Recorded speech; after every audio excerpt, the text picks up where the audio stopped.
Hello there, my RPG lovers, and welcome to another video. The Outer Worlds 2 just released, and just like with the previous title from Obsidian, it has an unexpected feature. Conversational status uncomfortable. When Avowed came out, I did a similar video about its third-person perspective. I thought it's going to be a fun video to make, and it's probably going to be useful to people who prefer to stick with this camera mode. This has always been a divisive topic in the RPG space, and people who prefer to play in one of these camera perspectives usually don't even think about the other one, or they straight up hate it for some reason. I personally prefer third person in RPGs, and if you give me the option to play the game like this, I'm going to take it. But I can also enjoy the first person mode with no issues, it's never a deal breaker for me. Both of these camera perspectives have their advantages and disadvantages. The first person mode is definitely more limited, especially when it comes to animations, but it really helps with immersion. While the third person gives you a much better angle of what's going on around you, which is especially useful in combat, although it can be a pain in the ass in some tight indoor areas. I could talk all day about the differences between these two modes, and maybe I will in some other video. Your punctuality is commendable.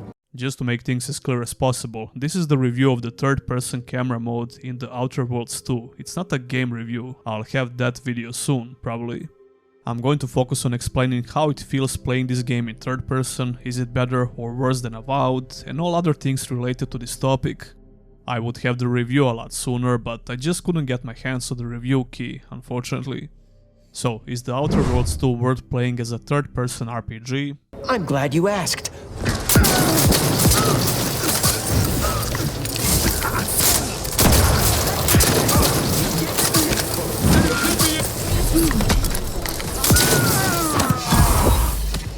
Before you start playing the game, you'll have the option to turn this camera mode on and play the game in third person.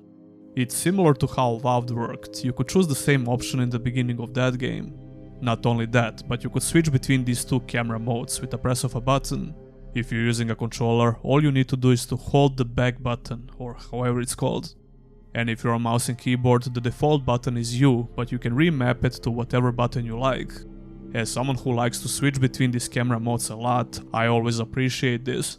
But since I wanted to properly test out the third person camera mode, I started playing the game like this, and I only switched to first person when the game itself would force me to do so.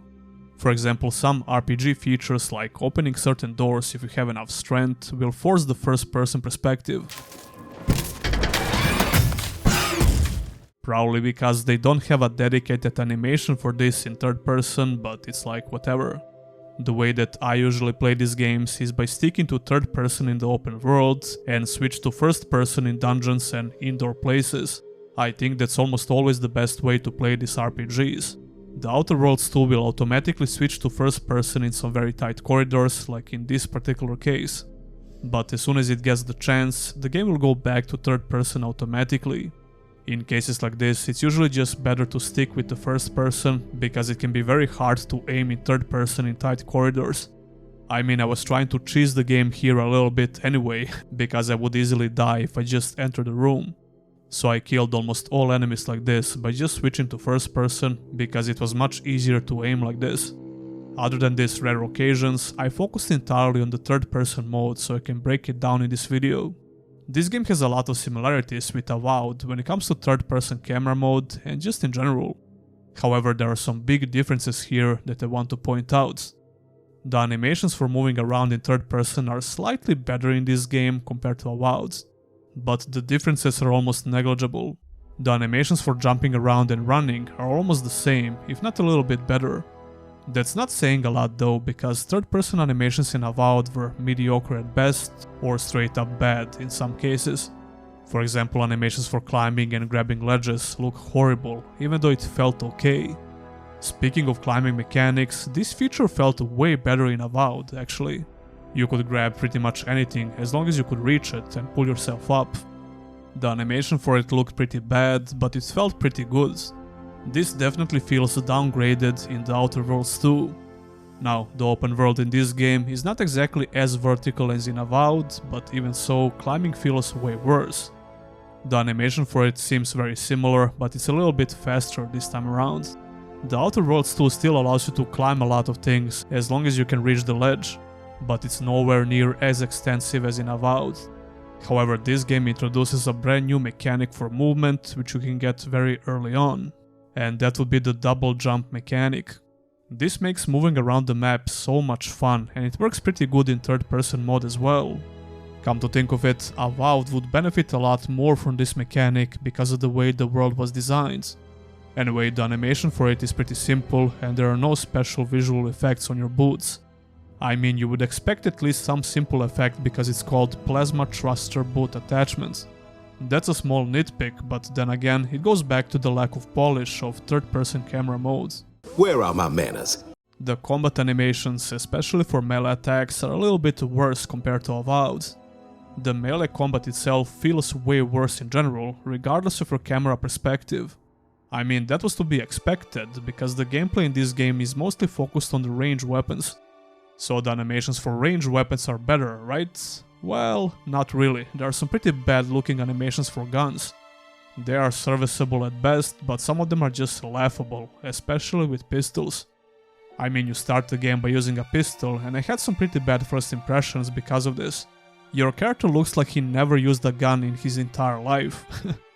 That would be perfectly fine if it was done for RPG reasons, and if the animation changed when you get more experience, like in Gothic RPGs for example. But nope, your character is actually very experienced with guns from the very beginning. But you're the best agent we've got. That being said, you won't have these problems in the first-person camera mode, which is obvious, but worth pointing out. It's almost like the game tries to discourage you from even trying to play in third-person mode when this is the first thing you see.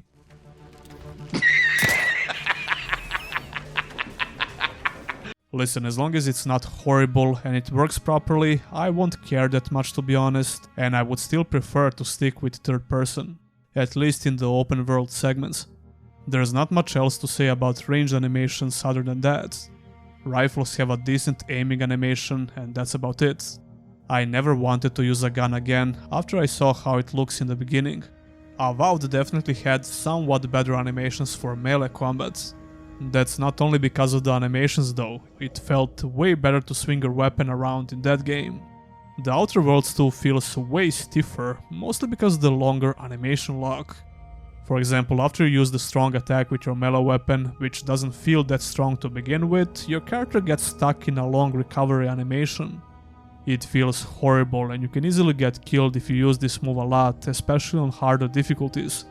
I'm sure some perks will improve this style of combat at least a little bit, and I ended up using the running attack a lot because of a specific perk.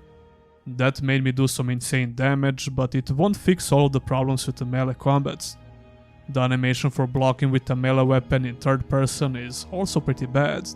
Actually, it's not that much about the animation itself, it's about how it feels to use it, I guess. And it just doesn't feel good, which makes me ignore the parry mechanic and some cool perks on weapons that can be related to this move. This is only slightly better in first person, by the way.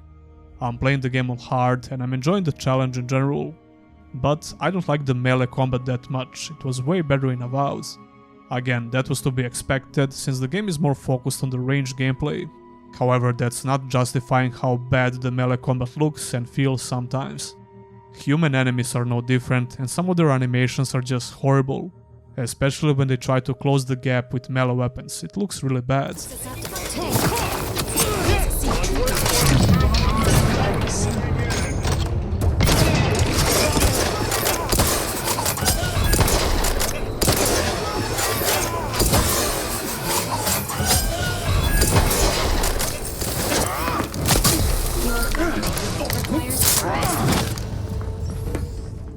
They can gain some crazy momentum if you try to run away, which is like a rubber band effect or something. The hitboxes are pretty weird as well, which is especially annoying in third person. I mean, look, if the melee combat was just a tacked on feature, I wouldn't care that much, I guess. But it's a legit playstyle you can choose in this game with a full-blown perk system and weapons, so I expect it to be decent at least. But yeah, the worst part about the melee combat is how stiff it can feel, and combined with the stiff animations, it looks and feels pretty bad in this camera perspective.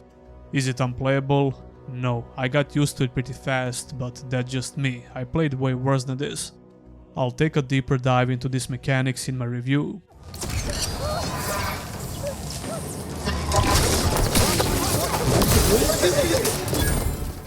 To sum up the animations for third person, it's a mixed bag. If you expected some great animations, you're going to be disappointed, but if you could play Avowed in third person, you probably won't have any issues with this game either. Seems a mite unlikely, don't you think? Then again, I think Avowed felt way better in combat while using this camera perspective. I forgot to mention that you can switch over the shoulder camera, which can be useful for some people, I guess. One of the biggest appeals for playing in third person mode in RPGs is the sense of visual progression. I always like when you can see your armor and weapon on your character model, and I think that's really satisfying, especially in RPGs. What I don't understand is why you can't see any equipped weapons on your character model in this game. This is even more confusing when you find out that Avowed had this feature, you could see your weapon at all times. So I don't know what Obsidian is doing here, maybe they didn't have enough time to implement this feature, or they just thought it's not that important. I actually think it's very important, but it's nothing that can't be fixed with future patches, and I hope they address this. For a brief moment, you can even see the weapon on your character model when you pull it out. So, keep pulling it out, I guess. Speaking of weapons, let's talk about the combat. This is usually the main reason why you want to consider playing in third person in RPGs. The third person camera gives you a much better view of what's going on around your character. But is this even important in a game that's mostly focused on ranged weapons? After all, the first person is great for using guns and ranged weapons in general, and it's going to be very hard to convince anyone to choose third person instead of first person. Unless you really hate the first person mode for whatever reason and you want to stick with the third person exclusively. Here's the thing though, you'll still get the benefits of the weapon mods that use the first person mode because the game will seamlessly switch camera modes if needed. For example, if your weapon have a scope mod, when you aim down the sights, the game switches to first person automatically. And when you stop aiming, it goes back to third person mode again. It works great, and it's not the first game to pull off such a mechanic. That being said, I have no idea why this game doesn't have a dodge button or a step dodge at least. I'm still not done with my playthrough, so maybe there are some items that will allow me to use a similar mechanic, but if that was the case, I think it would get introduced early on. Avowed had this feature, which worked great in both camera perspectives. The lack of any evading mechanics in the game seriously affects how the gameplay feels in general in both camera modes. The movement feels very restrictive because of this, regardless of the camera modes. I mean, sure, you can see a little bit better in the third person mode, but this won't help you a lot. I could at least try to understand the thought process behind this design decision. Maybe they thought it would make the range gameplay very easy and unbalanced, and nothing could stop you from exploiting the evade mechanic since the game doesn't have any limiting factors like the stamina system. Avowed had all of this, so it makes sense to have an evade mechanic. However, that game also had very viable range playstyles, and that didn't stop them from including the dodge mechanic. But, like I said before, it also had a stamina system as the limiting factor. I don't know, we could sit here all day and try to figure out the reason for it, but it is what it is. It's crazy to think that this new Obsidian RPG went backwards when it comes to some of these mechanics. I mean, you already had a solution for this problem and you just choose not to use it? Sure, it's a different game, but they feel really similar and they definitely share a lot of the same features. Yet the newer game has a lot more issues on the fundamental level when it comes to traversing the map and some combat mechanics. Some of those problems directly affect the third-person camera mode, and some of them affect both camera modes. On the other side, The Outer Worlds 2 has much stronger RPG features all around compared to Avowed, but that's a topic for the review. To sum it up, The Outer Worlds 2 has a perfectly functional third-person camera perspective. You can definitely play the game like this if you're ready to tolerate some of the issues that I mentioned in the video.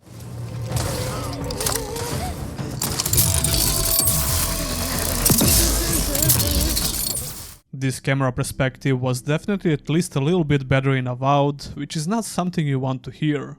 Simply because the third-person mode in Avowed felt unpolished, even though it was functional and a viable way to play the game. The Outer Worlds 2 has other gameplay issues, which also affect how this camera mode feels to play. I hope I was able to explain the exact issue behind those mechanics in this video.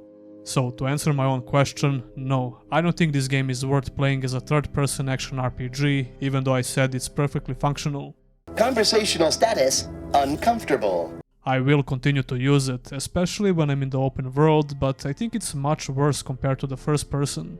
For my in-depth thoughts about this game, you'll have to wait for my review, which should come out in a couple of days after this video drops, if everything goes according to the plan. Anyway, tell me your opinion about this topic in the comments below, and do you even like this game or not? I think it's much better compared to the first game, but like I said, I'll leave those discussions for the review. Don't forget to like the video and subscribe for more content like this. And if you want to go a step further, consider supporting your boy by becoming a YouTube channel member or a Patreon. Huge thanks to all my current supporters, and I'll see ya in the next one.